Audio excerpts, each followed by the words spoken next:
Faire trop d'exercices peut nuire à vos performances, vous blesser et même vous faire perdre énormément de temps.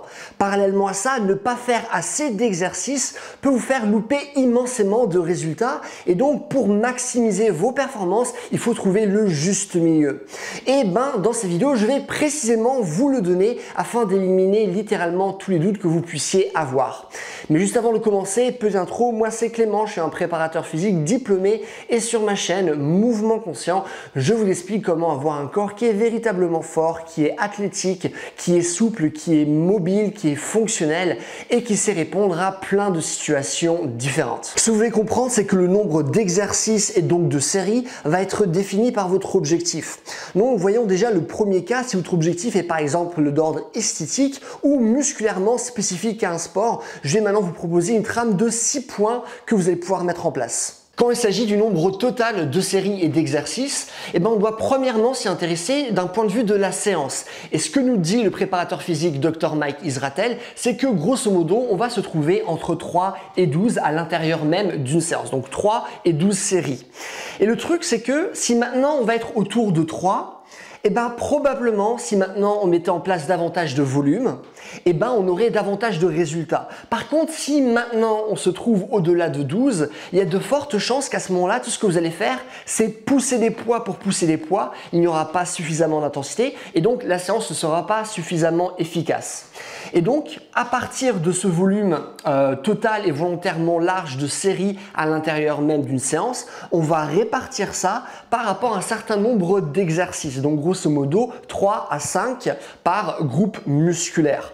Et là où ça devient intéressant, c'est que ces exercices sont ensuite répartis en 2 catégories. La première catégorie qu'on va voir, ça va être les fonctions musculaires. Donc, par exemple, en moyenne, de manière schématisée, un muscle va avoir grosso modo entre 1 et 3 fonctions principales. Si maintenant on s'intéresse aux ischios, je ne sais pas si on me voit bien dans le plan, mais les ischios, ils ont 2 fonctions principales. Ça va être premièrement l'extension des hanches et deuxièmement la flexion du genou. Ça veut dire que si je veux bien bosser mes ischios, je vais au moins avoir 2 exercices spécifiques pour les travailler. Si maintenant je donnais un autre exemple, imaginons par rapport au dos. Le dos, je pourrais le travailler en tirage vertical, je pourrais le travailler en tirage horizontal, je pourrais faire ça avec du tirage bras tendu, qu'on peut voir par exemple avec le front lever, ou simplement du tirage bras tendu à la salle. Ça, on a déjà 3 types d'exercices qu'on pourrait travailler par rapport au dos. Donc c'est pour ça que la fonction, elle est toujours très importante lorsqu'on s'intéresse au nombre d'exercices total et donc au nombre de séries. Le deuxième point qui est à prendre en considération, ça va être la taille des muscles. Pourquoi je vous parle de la taille? Parce que si vous y réfléchissez, vous imaginez bien qu'un muscle qui est plus gros aura besoin logiquement de plus de séries pour être fatigué. Et c'est pour ça que par exemple pour des muscles comme les jambes ou par exemple le dos ou les pecs, on va préférer toujours de rajouter quelques séries en plus. Imaginons 1, 2, dans certains cas 3, par rapport à des groupes musculaires qui vont être plus petits, comme par exemple vos biceps. Et vu qu'ils sont petits, un nombre très faible de séries sera finalement suffisant pour bien les fatiguer et donc avoir de bons résultats. Et donc, une fois qu'on a fait cette répartition, on va insérer tout ce qu'on a vu dans un split. Qu'est-ce que c'est un split? Un split, c'est simplement une manière d'organiser vos entraînements sur la semaine. Donc, par exemple, ce que je peux faire, c'est du full body. Le full body, ça va être de travailler tout mon corps à l'intérieur même d'une séance et c'est une séance que je répétais, imaginons, 2 à 4 fois dans la semaine. Je peux aussi faire du push-pull legs, donc une séance de poussée pour le haut du corps, une séance de tirage pour le haut du corps, une séance de jambes. Je pourrais même répéter ça, imaginons, 2 fois dans la semaine. Ok? Donc tout ça va s'inscrire dans un split. Mais ce que vous devez comprendre, c'est que logiquement par rapport à votre split, plus de fois le plus de fois vous allez travailler vos muscles, les mêmes groupes musculaires à l'intérieur de votre semaine, moins vous allez avoir d'exercices à l'intérieur même d'une séance. Donc par exemple, si je fais du full body 3 fois par semaine, je vais logiquement pas avoir plus de au max 4 séries par groupe musculaire par séance, parce que sinon après ça ferait des séances mais qui sont excessivement longues et avec énormément de volume et là ce ne sera plus efficace. Alors que si maintenant, imaginons, je fais comme les bro splits où vous savez on travaille juste un seul groupe musculaire par séance, logiquement si je travaille juste un seul groupe musculaire par séance et que je travaille ce groupe musculaire qu'une seule fois dans la semaine, je vais bien sûr mettre à ce moment-là tout le paquet, je vais mettre toutes mes séries à ce moment-là. Donc là, au lieu de me limiter, imaginons à 4 séries par rapport à ce groupe musculaire, je vais en faire par exemple une douzaine. Vous voyez où je veux en venir? Donc voilà, ça c'est la trame principale. Et par rapport à cette trame principale, il y a juste deux autres choses qui sont logiques à garder en tête. Néanmoins, je préfère quand même vous les divulguer. C'est que le volume va être proportionnel au nombre d'exercices. C'est-à-dire que d'un point de vue général, à l'échelle même d'une séance, plus je vais faire d'exercices dans ma séance, et bien plus je vais avoir de séries dans ma séance. Ok ?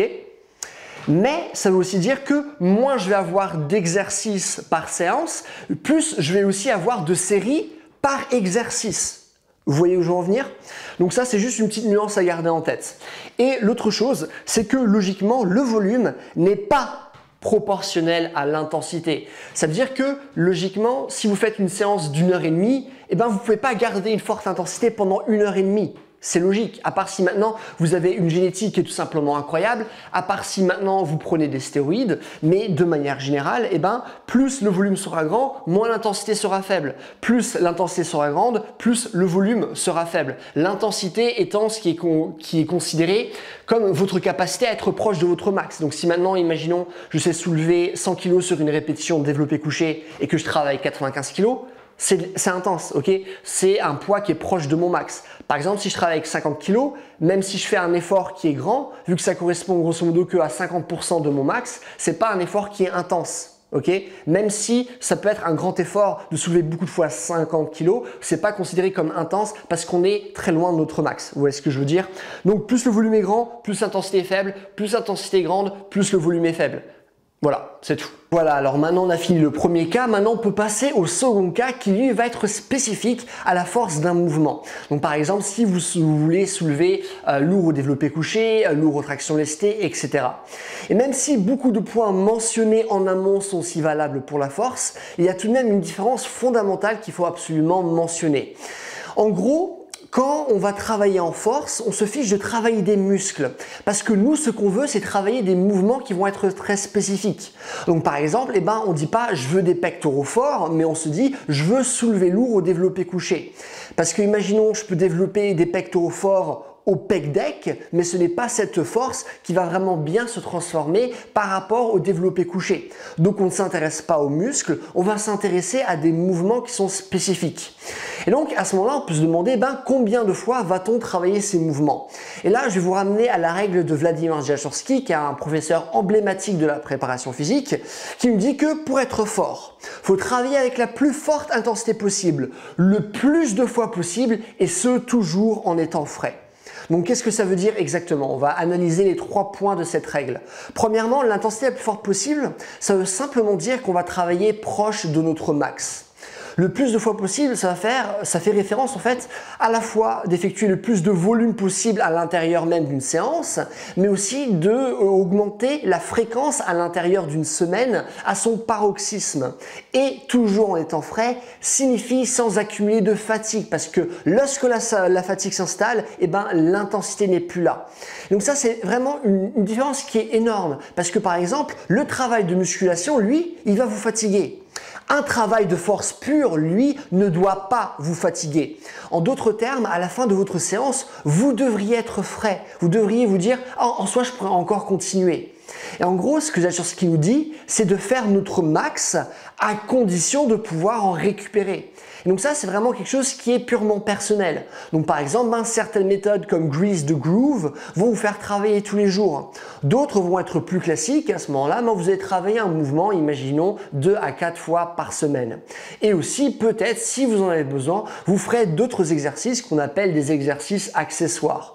Donc par exemple, si vous voulez soulever lourd au développé couché, et tout ce qui est travail de rotation externe de l'épaule, imaginons grâce à des rotations cubaines, donc tout ce travail à la coiffe des rotateurs, c'est vraiment quelque chose qui est très intéressant à la fois pour pouvoir soulever plus et également pour plus stabiliser l'épaule et avoir moins mal. Mais en fait, dans tous les cas, le nombre d'exercices sera très limité et donc va largement dépendre de vos préférences. Et tant que vous respectez la règle de Jashorski, a priori, vous serez sur le droit chemin. Ce qui, d'une certaine manière, vous donne beaucoup plus de liberté, mais ce qui peut faire en sorte qu'on se pose aussi davantage de questions. C'est pour ça que pour commencer, au moins moi ce que je vous conseille, c'est de prendre 2 à 4 mouvements de force que vous voulez développer et de les faire 2 fois par semaine pour 3 à 5 séries par mouvement. Écoutez, c'est tout pour cette vidéo, j'espère que vous avez appris plein de choses. Si maintenant vous ne comprenez pas encore réellement la différence entre l'entraînement pour la masse musculaire ou l'entraînement pour la force, quelles sont réellement ces différences? J'ai fait une vidéo très spécifique à ce sujet que vous pouvez voir là maintenant, elle a pratiquement déjà 100 000 vues. Donc voilà, c'est tout. Passez une bonne journée, bye!